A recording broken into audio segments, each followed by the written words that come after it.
This is the Sizzix Big Shot, and I'm going to show you what it can do and also the different variations of a Big Shot. You've probably seen this before. This is my little box full of embossing folders, and I use my Big Shot mostly nowadays for embossing, and let me show you what that is. Okay, so this is an embossing folder. This is just a generic brand I picked up at one of the craft stores. You can get them at Hobby Lobby, Michael's, even Temu, or anywhere online like Amazon. And basically it impresses this image onto your paper. This one is a Sizzix brand. But like I said, you could pretty much find them anywhere, and they don't have to be Sizzix brand to work. So the Big Shot comes with a platform of some kind. They all are a little bit different depending on when you get yours. Some of the older ones have a larger platform, but this one has this standard platform. And what you need in order to emboss are cutting mats. These are called cutting plates. But we're not going to actually cut today. We're embossing, but you still use those plates.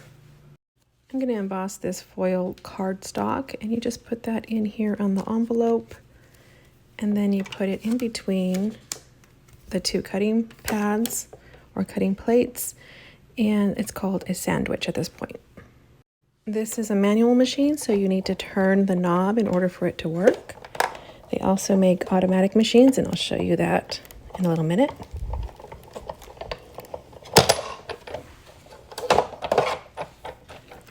So what it has are these large rollers inside, and it just applies pressure onto whatever you're cutting or embossing.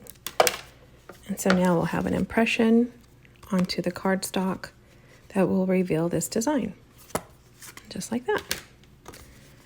Really pretty, great for card making or just for little accents in scrapbooks or planners. I use it for all kinds of things. Here's another one I did, super cute. So, like I said, I use this mostly for embossing these days, but I used to use it all the time for cutting.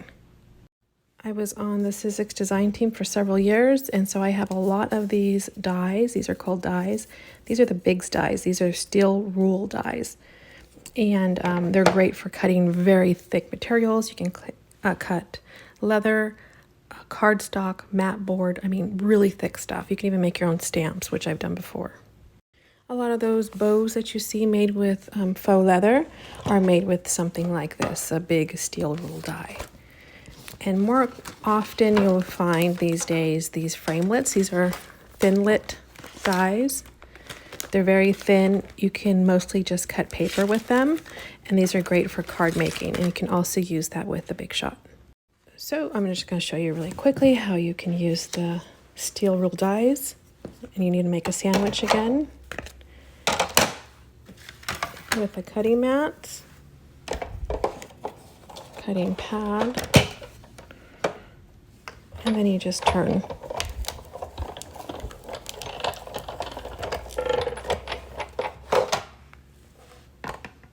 And then here you have it.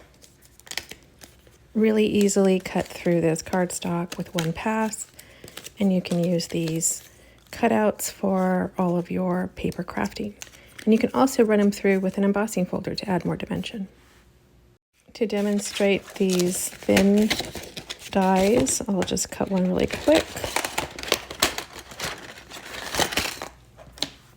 For this one, I'm using a magnetic plate. Now this is also sold separately, but this is available. It's a magnetic platform. So you put your cutting pad there, and then I'm just going to use this paper. You put your die cut there, or your die, and then you make a sandwich again.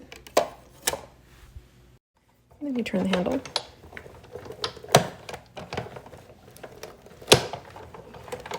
I went through it twice because it's thicker paper. And now you just punch out these pieces. I have a little tool that's handy. Just punch them out.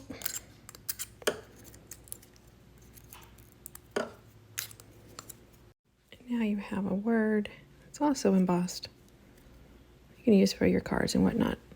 Here is a bigger version of the same machine. It just does bigger platforms and bigger dies. This one's tiny. You can use it just for small little pieces for making cards on the go or in travel. And this is the Big Shot Switch Plus, and it's electronic. So you plug it in and push the button, it does it for you. And I have quite a collection of all the thinlits are here. Those thin wafer dies are here. And then I have a bunch of these bigger dies. And then this was a special edition Big Shot. I use this one a lot too. Cricut used to make their own version of this, a cuddle bug. It's been discontinued, but I still have mine. And that's it. So I just wanted to show you this machine because I show it a lot in my videos and I never get a chance to actually talk about it. So if you have any questions, just drop them below. Thanks for watching.